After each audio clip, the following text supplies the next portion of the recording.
Good evening, everyone, and welcome to this week's Sunday edition of Speak Your Mind with Larry Cox. And as usual, I am just so excited to welcome you, my audience, to this show, as it's an interactive show, and we put this thing on together because I can't do this show without you.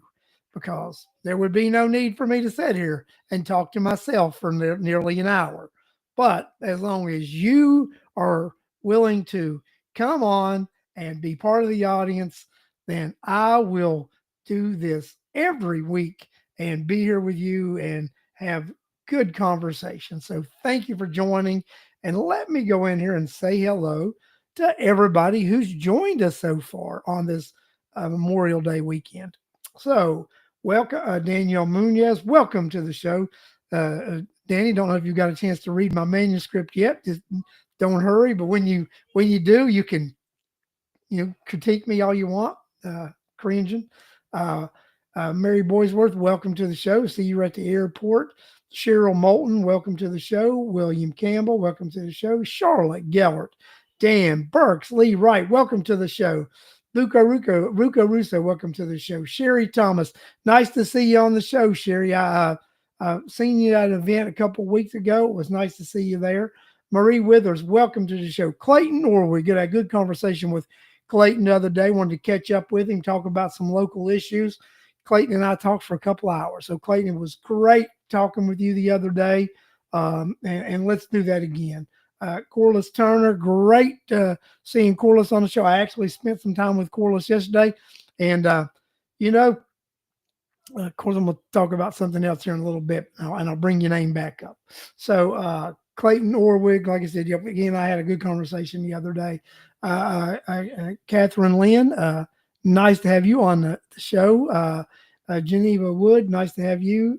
Sand Sky, great to have you on the show. CJ Lester, nice to have you on the show tonight. CJ Lester, second most popular podcaster in Rockdale County.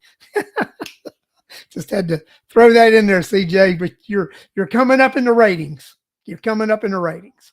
So yep, there we go. So hey, I'm just glad to be here with you guys tonight. Glad to just have this audience and you guys here, and we can talk about a lot of stuff that's going on. So there were a couple of town halls that I attended this weekend, very interesting town halls. First one was this past Tuesday, and the Board of Commission had a town hall regarding transportation. Very interesting town hall. So the director of RDOT talked about all of the projects that are upcoming and forecasted for Rockdale County over the next few years. Interesting a bunch of projects. So, but a lot of these projects have been in the works for 10 years plus. So, nice to see that, this administration still keeping their finger on the pulse and pushing these long overdue and awaited projects. Some people had some questions the other day about the bidding of the projects and about overruns and about costing. So let me tell you, in my opinion, the best way for any municipality or the state or anybody to do a project is to actually put that thing out for bid. Make sure your engineering is solid. Make sure that there's nothing that your contractor can come back at you on with a change order.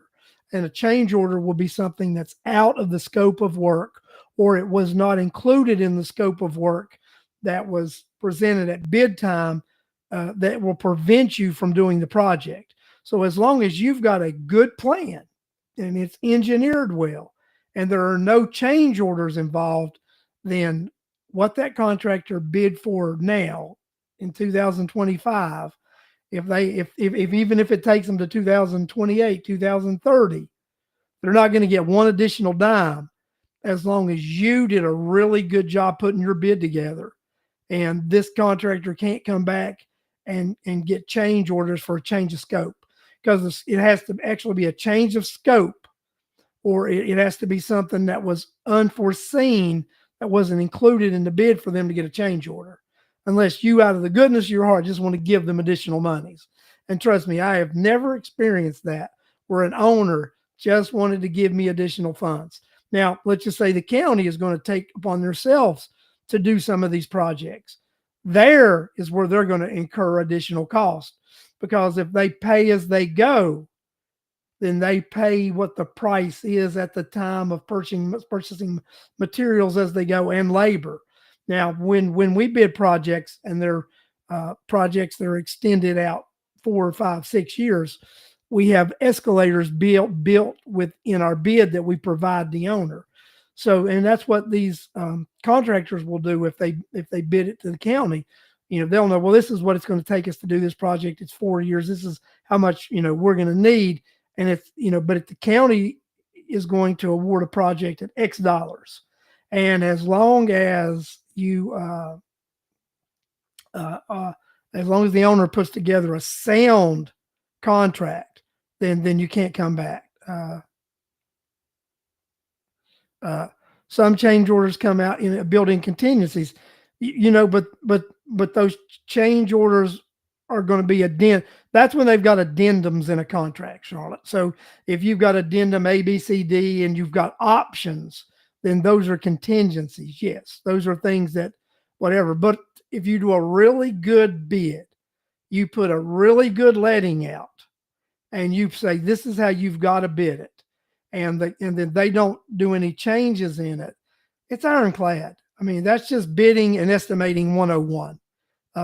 If you want to put together, but if you, the owner, want to change the scope and change things as the project is going, then you're going to pay. But the best way to do any bid, especially highway projects, you should not have change of scope. You should know your engineering. You should know your scope. You should know all this right when it's going on. This is 30 years of highway experience and estimating talking to you, right? Clearly, it's 30 years of doing this.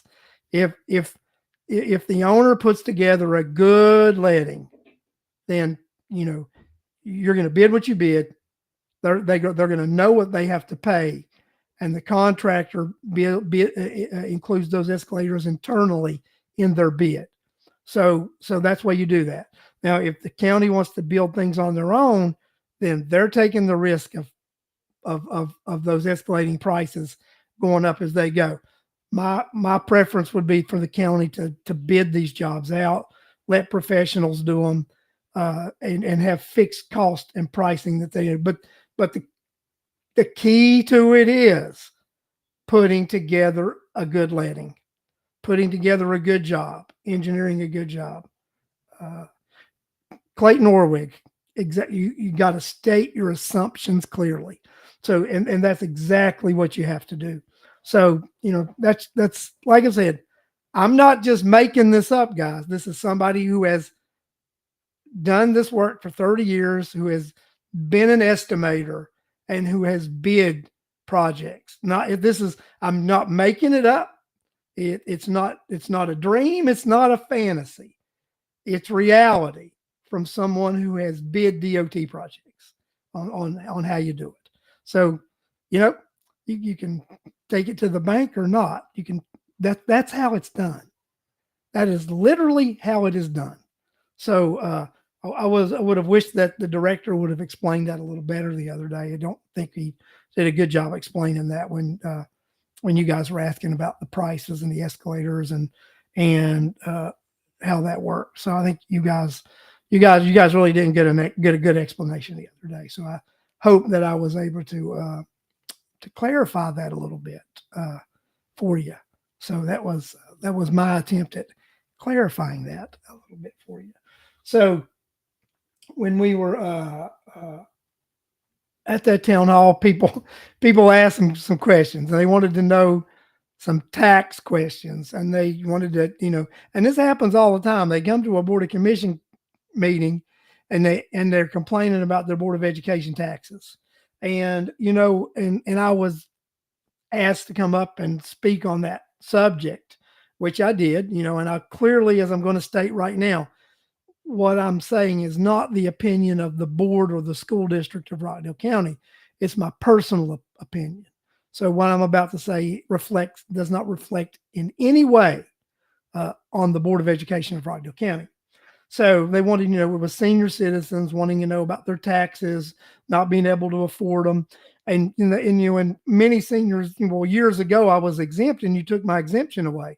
Well, seniors exemptions were not taken away. They were actually increased from 35 to 50 grand a few years ago. But property values have raised so much that it has actually nullified their exemption, that they don't receive enough exemption now to make them tax exempt. So that, that was an issue, right? So that's what we need to look at is, do I believe that the legislature needs to go back in and increase the senior exemption? Personally, I believe that's something we may need to look at doing. In the last couple of years, why they would not have done that was you had 581, you had some other local legislation. It is very difficult to get legislation moved through the legislative process.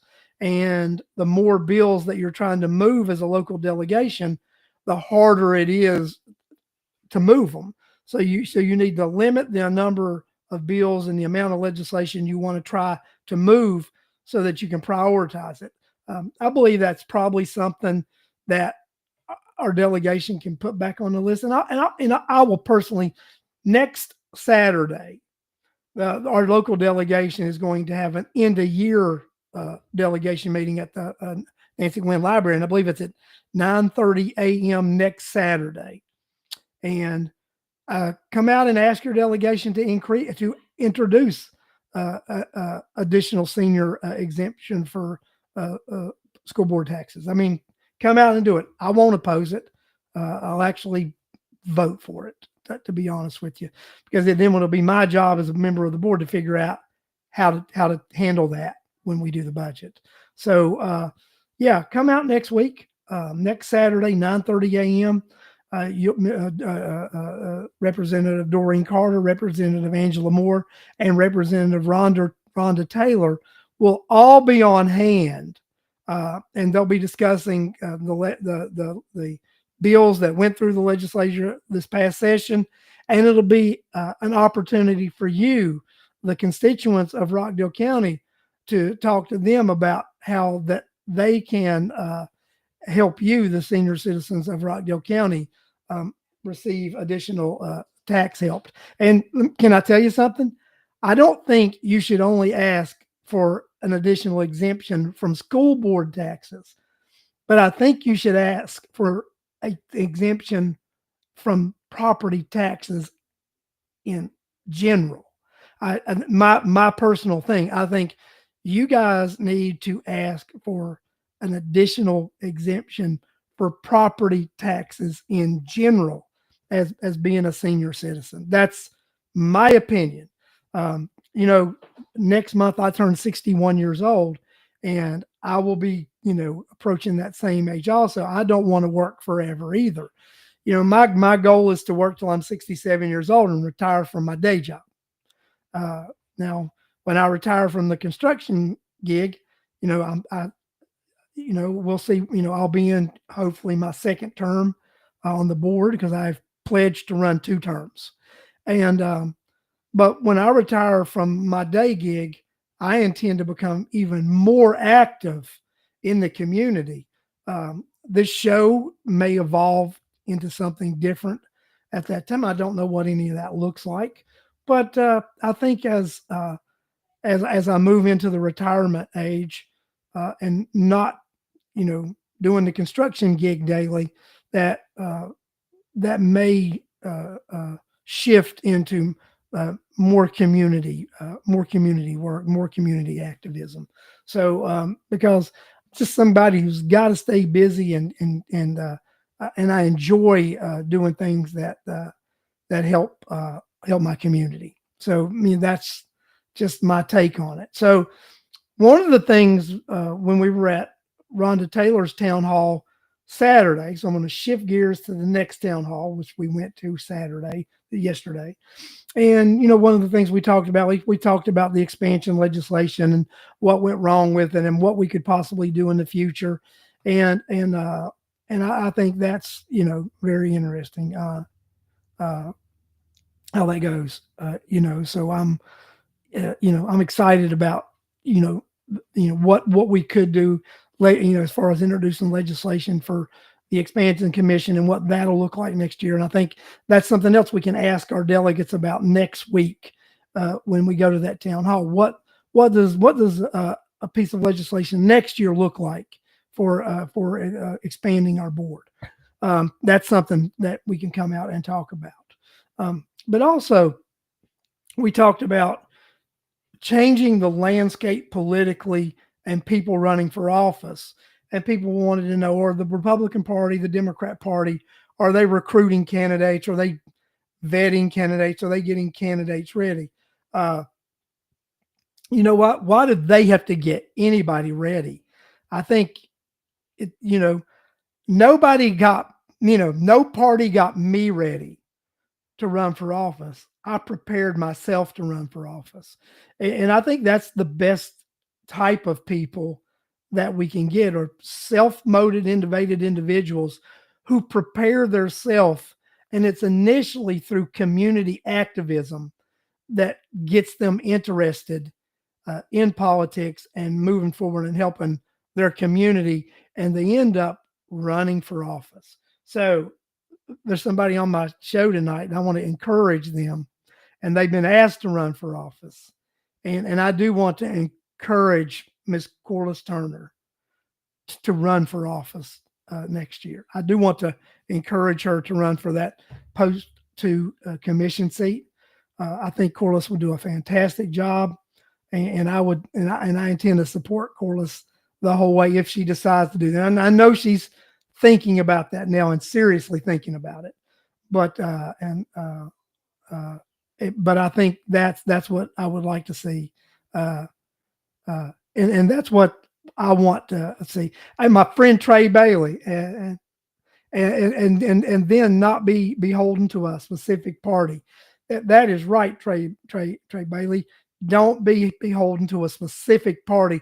When you've done these things in the community, and you've done it for the benefit of individuals and community and not party. Because when we get party politics involved, it's not about what's best for the community or what's best for you, the taxpayer. It becomes about what's best for the party. And that's not always what's best for our community and our taxpayers. And we have to remember that, right? So just think about that. Think about that. And then we've got my good friend, Donald Ferguson, who is contemplating a run for Senate 43, a Rockdale County resident, a former law enforcement officer, retired law enforcement. Donald Ferguson, one of the most educated people that I know, very intelligent, very smart. And I think Donald Ferguson would do a fantastic job representing this community. And now let me tell you, Rockdale County is the majority of the Senate 43 district, right?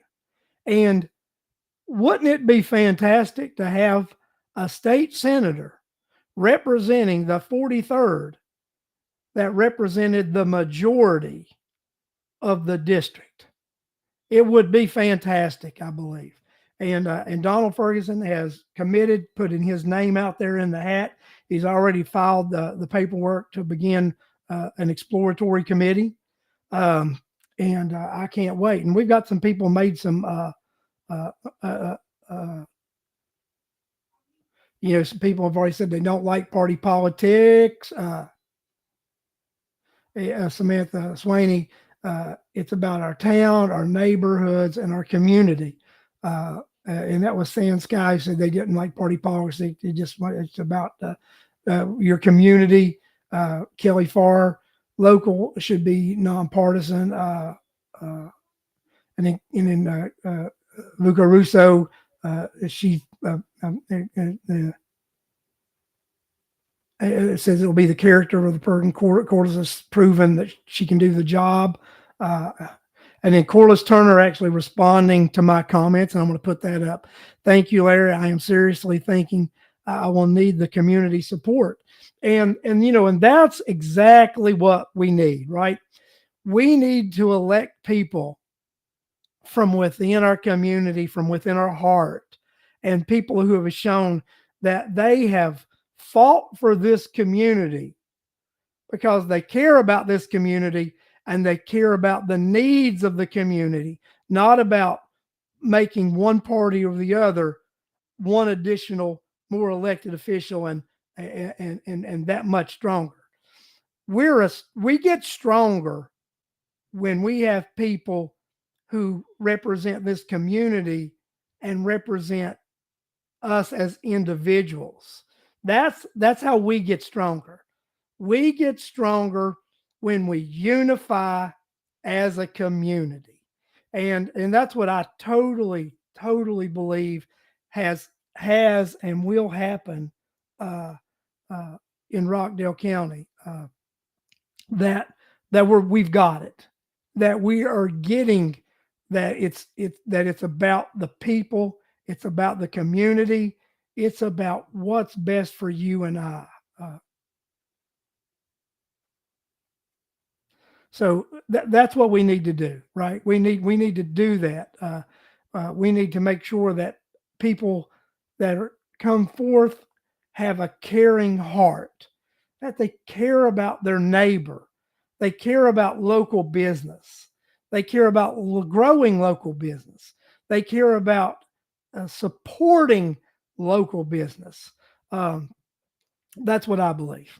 And you know, as we see now, we're seeing more and more clear cutting going on. And these are decisions that were made by the past administration. And we see, all this going on. And what I would really like, us to see is, when we've got a moratorium in place, 6 months. I wish we would have done more. But hopefully, they get the zoning and all that redone, and things will look a lot better. But I just think that as a community, when we elect from within, then we care from within. And I think we're on the right path.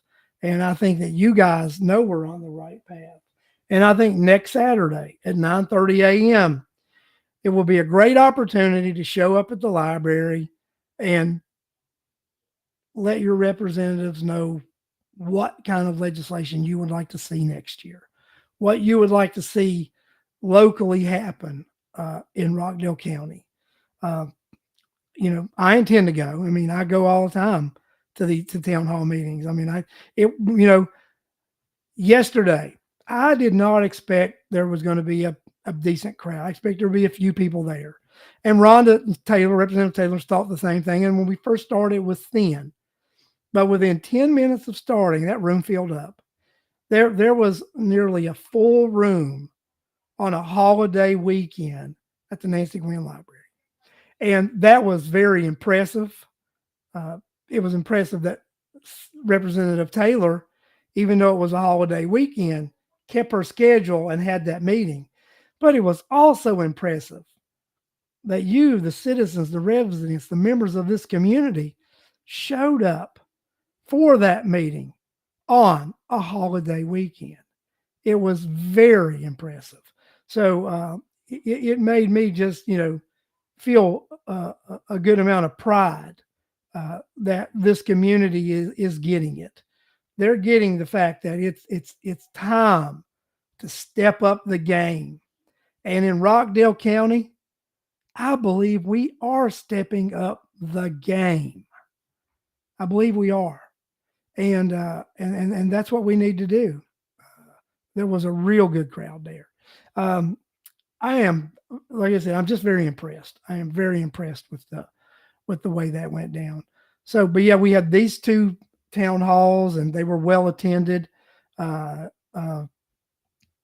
we've got the town hall next week. And then another thing, just to let you guys know, right? So, we get 30, between 30 and 40 live views of this show every week. And I wish we had 100, right, live views. But I get my reports and I do my 28-day views and this and that and whatever, and I get from Restream, right, and everything. So over the in a 28-day viewing cycle, my shows, recording wise, get viewed between 14 and 15,000 views, and that's not bad.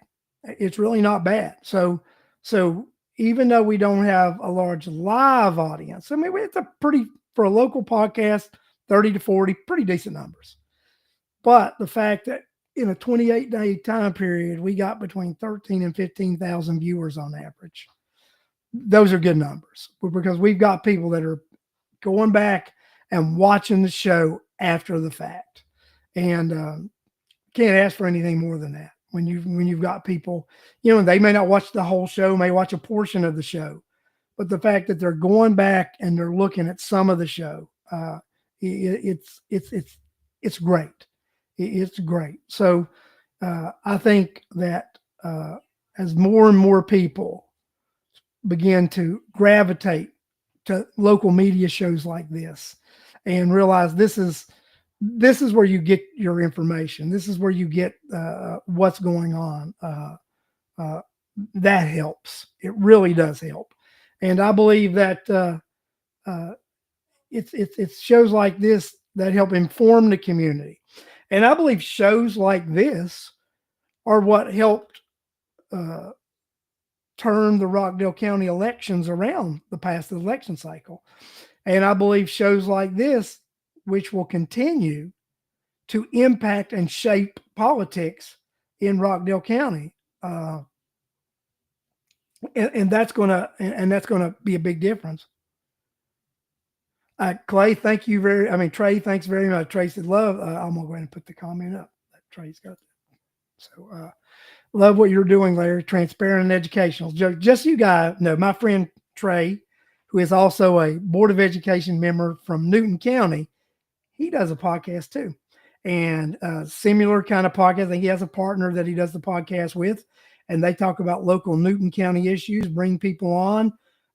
But again, it's local shows like the show I do, Trey does, CJ does locally, Alex will, special reports, but it's these shows that we do that help people stay informed and know what's going on. And as long as we do it unfiltered and give both sides of the opinion of it, everybody knows I'm very opinionated about how I feel, but I don't block anybody else from putting their opinion out there. Never have, never will. Don't bother me to have a debate with anybody. I'm going to put that up there because that is so accurate, right? Trey says live streams and podcasts are game changers now, and they are game changers. They really, really are. I actually contribute my election victory, I believe, on this podcast and other podcasts, to where I was able to focus on messaging, focus locally, and focus directly to the audience that it mattered to. And I just said that, but I just noticed what Trey said. So I'm going to put that up here too. It's straight on point. And they are focused on the local, yes, and unfiltered. So, and that's the key. They are focused locally. They're focused on issues that you care about and you want to hear about. And they're focused on issues that impact your life. They are focused on issues that impact your daily life. And that matters to you. And it matters to me that what these shows do is they highlight things that are impacting your life every day. And that's what we need more of.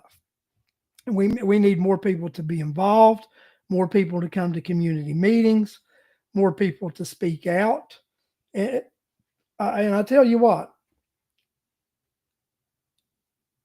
and I believe that we've got people in this community because they viewed local podcasts. They've got involved. I firmly believe that because I don't think they knew what was going on or how it was impacting them. And they saw a show like mine. Saw a show like Alex's, like CJ's, or like Trey's, and it inspired them to get involved. It inspired them to ask questions.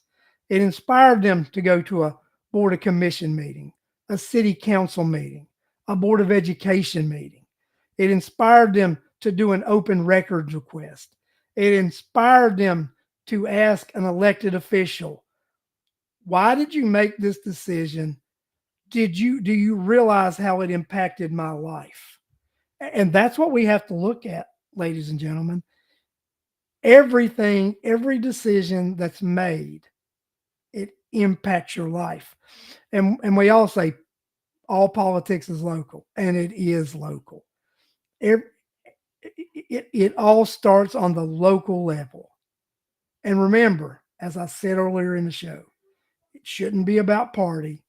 It should be about the community, and it should be about you and I. So my last campaign, I self-financed.